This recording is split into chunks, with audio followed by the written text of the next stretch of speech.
de 2021 à 2026, le gouvernement mettra la bagatelle de plus de 700 milliards de francs CFA dans le secteur tourisme et culture. 700 milliards de francs CFA. Pour ceux qui ne savent pas compter en CFA mais en euros, plus d'1 milliard d'euros.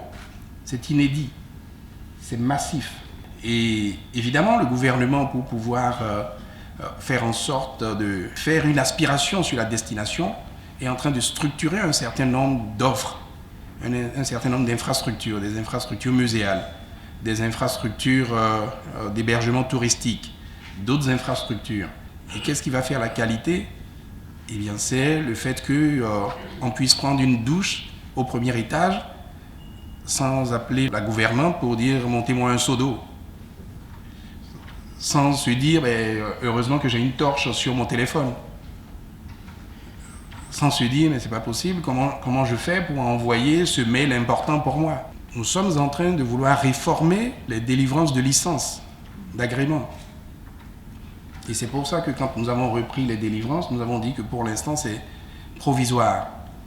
Quand nous aurons fini cette réforme qu'on est en train de faire avec la Banque mondiale et l'OMT, l'Organisation mondiale du tourisme, on remettra les compteurs à zéro. Même ceux qui ont eu un agrément 2 mois avant, ils auront, dans les dispositions transitoires, un délai pour pouvoir se conformer aux nouvelles dispositions. Et dans ces agréments-là, on va imposer la connectivité, notamment. Donc je voudrais qu'aujourd'hui, chacun de vous puisse en prendre conscience. Je voudrais vous dire également qu'il n'est plus possible de construire des bâtiments et après de demander à les transformer en hôtel. En amont, on doit savoir que c'est un hôtel, parce que les contraintes pour un hôtel, ce n'est pas les mêmes contraintes que pour un bâtiment ordinaire. On ne va pas vous laisser non plus aller construire des hôtels dans des endroits non assainis, non lotis. Et après, vous nous dites, on n'a pas de route pour venir chez nous. Ou quand il pleut, on est inondé. C'est vraiment inédit ce qui se passe dans notre pays. Surtout en ce qui concerne d'autres secteurs. Depuis les indépendances de notre pays, il n'y a eu aucun gouvernement comme celui-ci qui a travaillé autant pour le tourisme.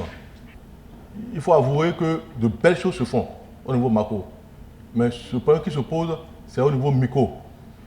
Au niveau micro, c'est-à-dire nous en tant qu'acteurs, quels sont nos problèmes?